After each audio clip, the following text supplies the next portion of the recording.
Hey everyone, and welcome to our video on how to prepare a works cited page.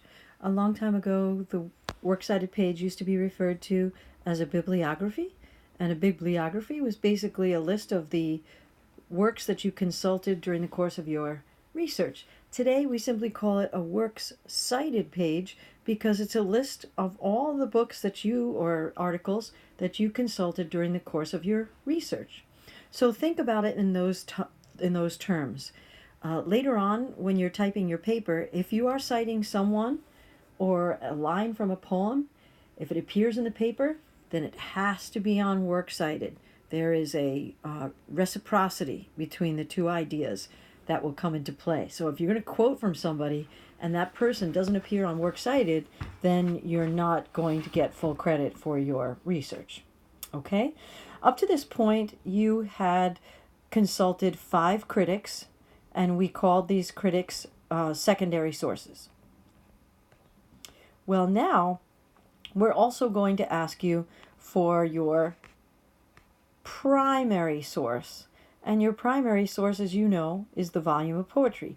We did not ask you at any time up to this point to create an index card based on your collection of poetry.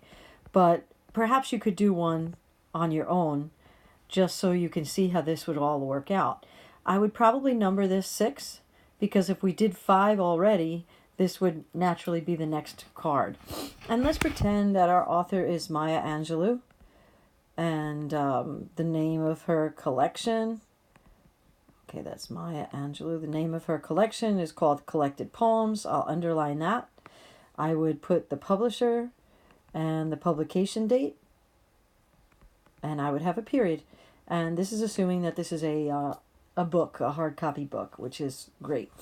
Okay, so now for our works cited page, you're going to have to cite your primary source and at least 4 of these critics. It's up to you which 4. Maybe you could choose the best 4, the 4 that made the most sense, the 4 that you think you might be using in the paper, or if you're not sure, include all 5. And then you would have 1 extra entry. So no big deal. Whatever is good for you. On the works cited page, you're going to have 1 entry for each of those cards. So you can arrange your cards if you like in the proper order. And when I say proper order, it will be in alphabetical order. And I have a sample page to show you in just a second. But Maya Angelou, she may wind up coming first simply because she starts with the letter A, and that might be the first person that I have alphabetically out of all other critics, plus her, so she would come first. The first line of each entry is at the left margin, and if it should dip into a second line, this would be indented 5 spaces if it came to a second line. Okay, everything is double spaced and in alphabetical order, as I've said to you before. What font should you use? We should be typing in Times New Roman, and the font size should be 12. Okay, let's see. Let me show you a sample. Okay, this is a works cited page sample. 1 inch from the top of the page, although it doesn't look like an inch here, you would type your last name and the number 1 because this is the only page we have so far. So for me, it would be Von 1. If somebody else's name was Smith, it would be Smith 1. No punctuation. Then I would center the words works cited beneath it. So I'm hitting my return once. It's all double spaced. The whole thing is double spaced.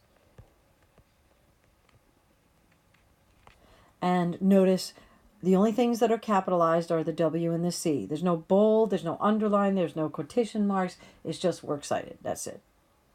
This particular works cited page has 7 entries. That's more than you need, right? You only need 5. But this is good because there's a couple of different flies in the ointment that I can show you. Take a look at this first entry. Well, actually, look at all of them. We're all in alphabetical order. If you look carefully, I have BRI, BRY. The hyphen means I'm using Bryant twice, so BRY. I have an H, I have an M, I have a P, and I have a T. So this is all alphabetically in order, and all second lines are indented if they spill over into a second. Some don't. Like this one does not spill over. So it just is what it is. This one right here, it just is what it is. Okay, as a matter of fact, these two entries are both what we would say primary sources. And it might be because this student is working with 3 poems and 2 of them came from here, but the third one that they really wanted they couldn't find in the collection, so they went online and they looked it up on this online source with the access date.